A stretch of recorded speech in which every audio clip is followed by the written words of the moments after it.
Bonjour mes élèves, la leçon d'aujourd'hui concerne quelques exercices d'évaluation pour les leçons que nous avons vues la dernière séance. Ces deux leçons concernent la reproduction sexuée chez les plantes sans fleurs et de même la multiplication végétative chez les plantes à fleurs ou bien la reproduction asexuée chez les plantes à fleurs. Donc bien sûr le niveau c'est deuxième année collégiale, donc on commence. Première leçon, c'est la reproduction sexuée pour les plantes sans fleurs. Deuxième leçon, c'est la reproduction asexuée, c'est-à-dire multiplication végétative chez les plantes à fleurs. Donc, ces exercices d'évaluation pour savoir votre niveau, est-ce que vous avez bien compris la leçon ou bien non. Donc, bien sûr, niveau c'est deuxième année collégiale, matière SVT. Premièrement, bien sûr, l'évaluation va être divisée en deux parties, restitution des connaissances et résumé scientifique. Pour la restitution des connaissances, nous avons ici des questions simples, reliées par une flèche, vrai ou faux, compléter des phrases, définition de quelques mots, ainsi de suite. Premièrement, cochez la réponse juste et corrigez les fausses. C'est-à-dire, je vous donne plusieurs phrases et vous pouvez donner quelles sont les phrases qui sont vraies et quelles sont les phrases, bien sûr, on va corriger les fausses. Première phrase.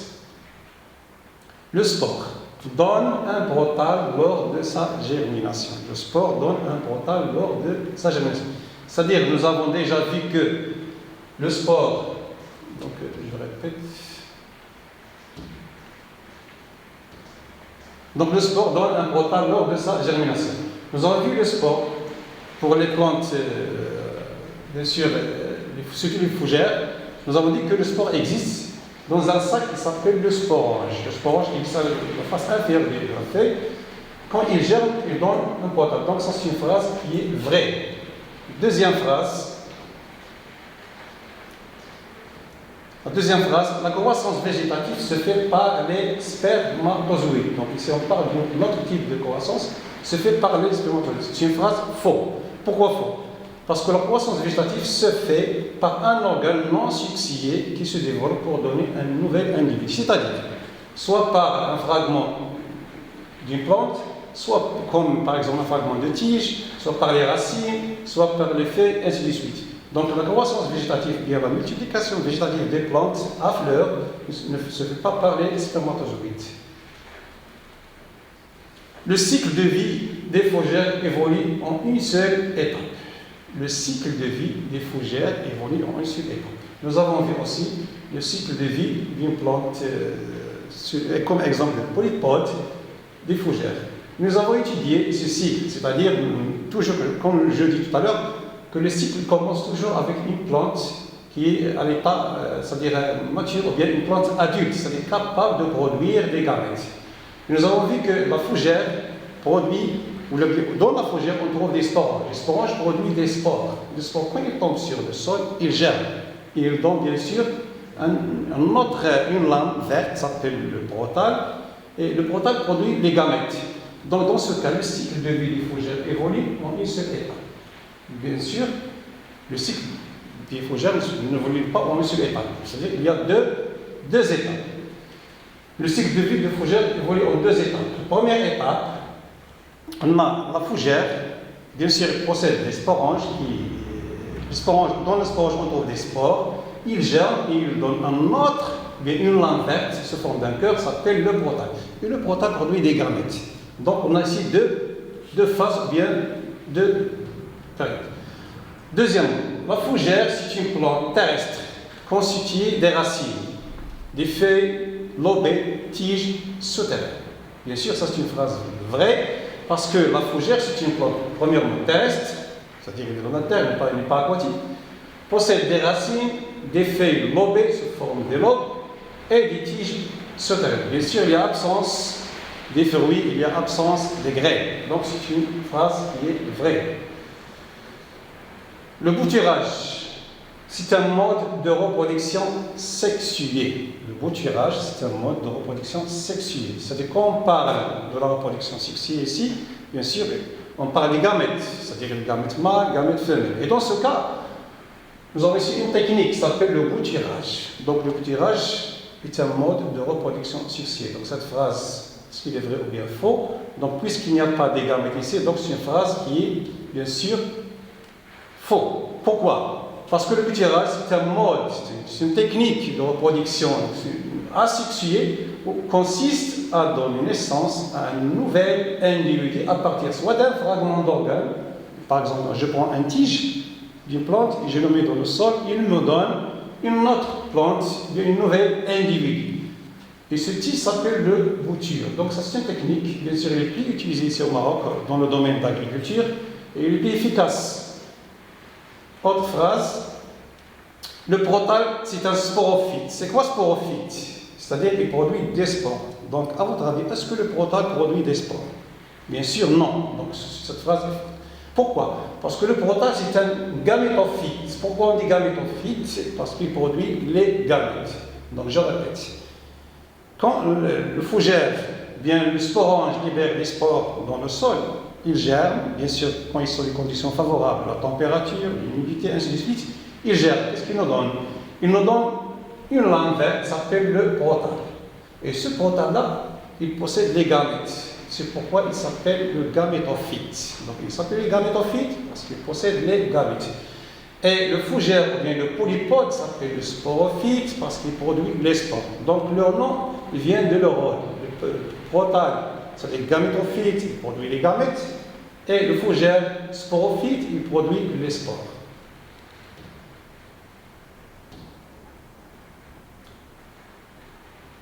Deuxième question. C'est définissez les mots suivants. Nous avons ici plusieurs mots, on va bien sûr les définir. Premièrement, le protal. Protal, bien sûr, nous avons vu que le protal, c'est quand le spore germe, il nous donne un protal. Donc c'est une petite lame verte poussant sur la terre, résultant de la germination des spores. Donc quand les spores germent, il nous donne un protal. Il a une forme couleur verte, forme d'un cœur. Il possède des racines, ça s'appelle les rhizoïdes, d'une plante de couleur verte. Bien sûr, il possède les gamètes qui s'appellent aussi le gamétophyte. Maintenant, le spore. Bien sûr, le spore, ils sont produits dans le sporange, par le fougère via le polypode. Les spores, quand ils sont libérés, c'est un élément microscopique, c'est-à-dire on ne peut pas l'observer à l'œil nu, il est microscopique. Ensuite, après dispersion, c'est-à-dire quand il est dispersé, et dans le sol, il germe et il met en place d'un protal à l'origine d'une nouvelle fougère. C'est-à-dire, le protal, quand il germe, il y a formation des gamètes, mâles, gamètes femelles, fécondation, et il nous donne, bien sûr, une nouvelle plante fougère. Donc ça s'appelle le spore. Donc le spore, c'est un élément microscopique qui existe dans les sporanges pour les plantes sans fleurs. Le tubercule. Donc c'est quoi un tubercule? Bien sûr, nous avons vu la multiplication végétative chez les plantes à fleurs, nous avons parlé des stolons, nous avons parlé des bulbes, nous avons parlé des tubercules. Donc c'est quoi un tubercule? Donc un tubercule, exemple comme le pomme de terre, on trouve c'est une tige, c'est une tige souterraine, c'est-à-dire qu'il existe sur la terre. Il est riche en réserve. Il est riche en réserve et il possède des bourgeons. Donc ces bourgeons, ils ont un rôle. C'est-à-dire qu'après la germination, bien après le développement de ces bourgeons, ils nous donnent une nouvelle plante. Donc voilà la définition. Tubercule, sa tige souterraine, c'est-à-dire qu'il existe sous la terre, accumule des réserves, c'est-à-dire qu'il possède plusieurs réserves et contient des bourgeons, c'est-à-dire plusieurs bourgeons, soit 2, soit 4, capables de régénérer de nouveaux individus. Exemple, par exemple, le pomme de terre. Donc il est riche en réserves, possède des bourgeons, il germe et il donne des nouveaux individus. Donc ça, c'est un tubercule. Le polypode. Le polypode, comme nous avons vu, c'est un exemple, c'est un type de fougère, plante sans fleurs, bien sûr à des feuilles vertes, aériennes, découpées en lobes. Il ne possède ni fleurs, ni graines. Bien sûr, pas de fruits aussi. Donc ça s'appelle le polypode. C'est un exemple, c'est un type de fougère. Pour les fougères, il y a plusieurs exemples. Reliés par des flèches. Si je vous donne quelques mots, donc 4 mots, fougère, les spores, sporanges et le rhizome. Ici, Voilà la réponse. Contient des spores dans un sporange, plante sans fleurs, tige souterraine, bien sûr, qui porte de nombreuses racines. Exemple, le fougère. Donc, si je prends par exemple le fougère, qui est la réponse juste, est-ce que contient des spores dans un sporange, plante sans fleurs, tige souterraine qui porte de nombreuses racines fougères. Donc, fougère, bien sûr, c'est une plante sans fleurs. Les spores. Donc, par exemple, si je ne connais pas la réponse des spores, je passe à la deuxième ou bien je passe à la troisième pour faciliter la réponse. Je ne reste pas toujours bloqué dans un mot. Les spores, c'est quoi les spores? Donc, les spores, est-ce qu'ils contiennent des spores? Je pense non, les spores ne contiennent pas des spores. Dans un sporange, peut-être tige souterraine seulement. Donc, la réponse est la deuxième réponse. Donc, les spores, ils se trouvent dans un sporange. Comme je dis déjà, les sporanges sont des sacs qui existent dans la face inférieure des fougères, qui possèdent bien sûr des spores. Donc, à maturité, ce sporange libère du spore dans le sol. Maintenant, le sporange, bien sûr, c'est simple, c'est facile, il contient des spores. Donc, c'est un sac qui contient des spores. Je passe horizon, bien sûr, il me reste une seule réponse, donc c'est la dernière horizon, c'est une tige. J'explique un peu. L'horizon, c'est quoi? C'est un tige souterrain qui porte de nombreuses racines. Si je prends, par exemple, le fougère, le polypote, on trouve la feuille qui est lobée, sous forme de lobe, et on trouve un rhizome sous forme d'un tronc qui est souterrain, et il possède des racines. Donc ça s'appelle le rhizome. Donc ça c'est pour la troisième question, reliée par des flèches. Donc il faut bien suivre, bien sûr, ces exercices. Donc, quatrièmement, légender les documents suivants. Je vous donne, bien sûr, ça c'est un document. Il faut faire les légendes. Je vous donne les numéros. Donc ça c'est le numéro 1. Et ça c'est le numéro, bien sûr, 2. Donc je pense que c'est très facile. Bien sûr, ça c'est quoi? Ça c'est une feuille qui est lobée, regardez, merci de l'aube. Donc bien sûr c'est une feuille de fougère, bien de polypote. Donc c'est quoi ça? Bien sûr, ce sont sous forme des sacs, donc ce sont des sporanges. Ce sont des sporanges. Donc ici il y a plusieurs sporanges, je ne trouve pas une seule sporange, je trouve plusieurs sporanges sur la face inférieure. Ça c'est la face inférieure du fougère. Donc il y a plusieurs sporanges, voilà. Et chaque sporange, bien sûr, maintenant pour le nom de la deuxième, c'est facile.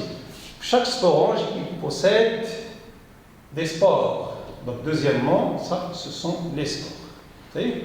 Donc, ça, c'est les spores. Donc, les spores, bien sûr, ce sporange, je répète, quand il devient mature, il libère ses spores dans le sol. Puis, il germe, il nous donne une nouvelle plante. Voilà. Ça s'appelle...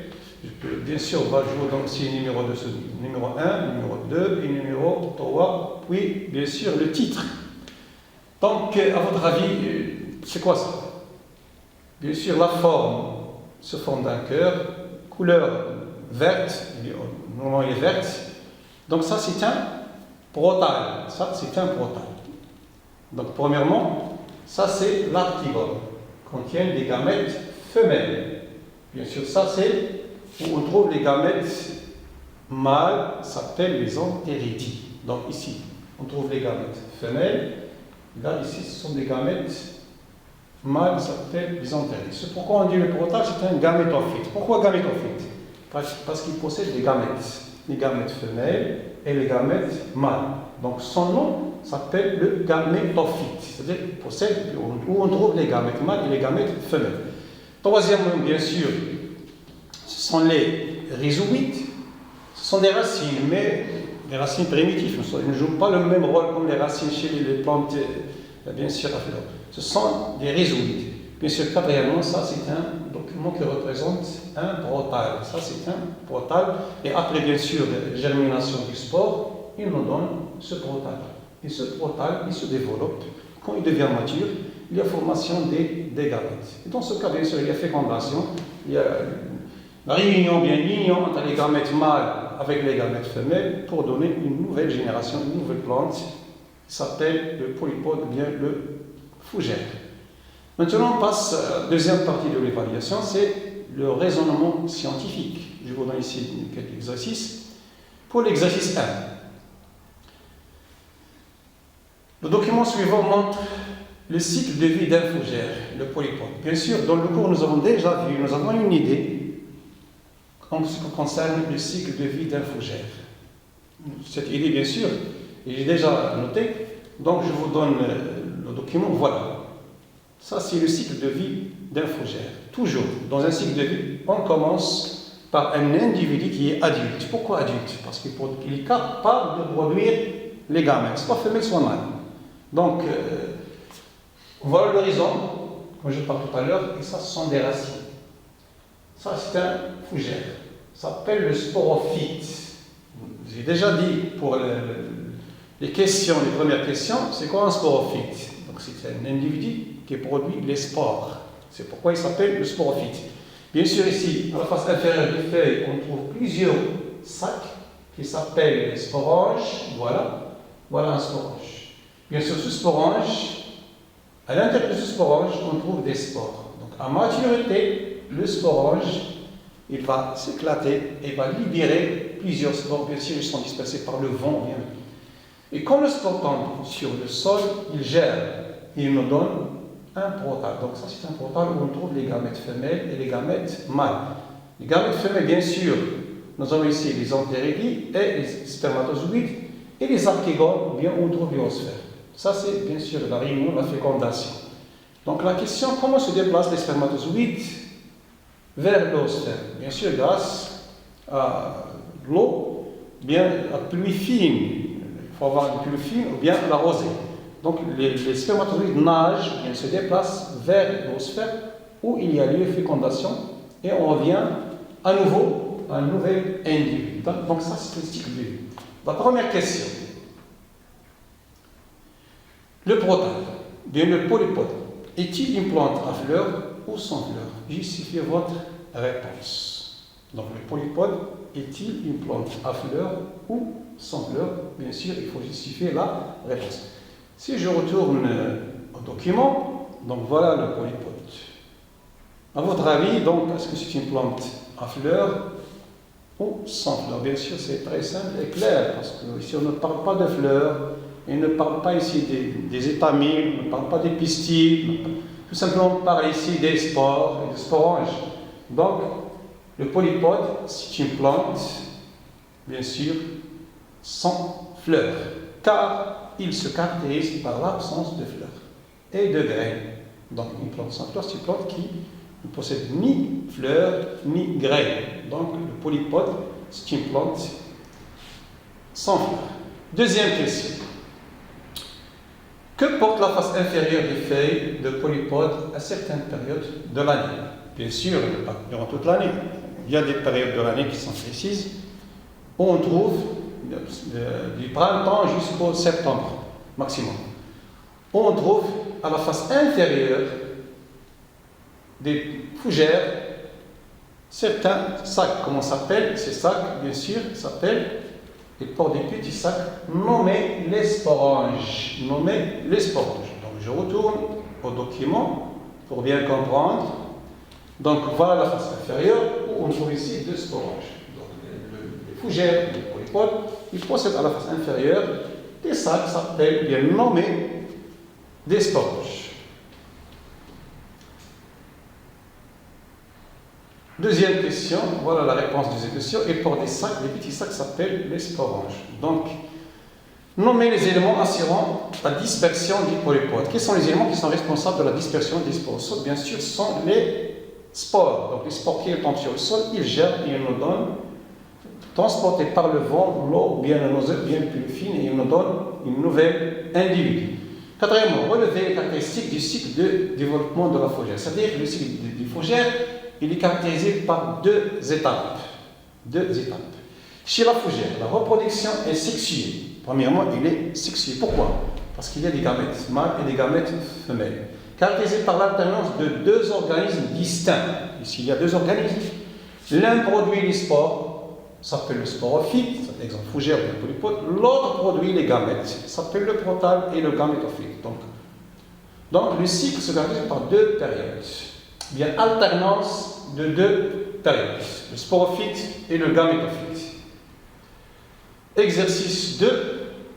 On passe ici à un autre exemple des plantes sans fleurs, ce sont les algues. Le ficus, c'est une algue brune, marine, ne présente ni tige, ni racines, ni feuilles, voire document bien sûr, fixé aux roches. À la fin de l'hiver, nous avons ici deux cas. Bien sûr, nous avons deux pieds de ficus. La femelle rejette dans la mer une gelée verdâtre qui contient les gamètes femelles, et le mâle rejette dans la mer un liquide orange, bien sûr, qui contient des gamètes mâles. Donc, on a ici deux pieds, le pied mâle et le pied femelle. La première question, nommez à partir de données de l'exercice et de documents. A. Le lieu où sont libérés les gamètes pour le fœtus. Bien sûr, d'après l'introduction de l'exercice, la réponse est facile. Le lieu où sont libérés les gamètes sur le fœtus. Bien sûr, ils sont libérés dans l'eau de mer. Donc, ils sont libérés dans l'eau de mer. Pour la deuxième question, le lieu où se réalise la fécondation. C'est-à-dire où se réalise. Est-ce que la fécondation se fait à l'intérieur du corps des protales, ou bien à l'extérieur, ou bien à l'intérieur des ficus? Donc, une fécondation, bien sûr, se réalise dans l'eau, et on parle dans ce cas de la fécondation externe. On parle de la fécondation externe.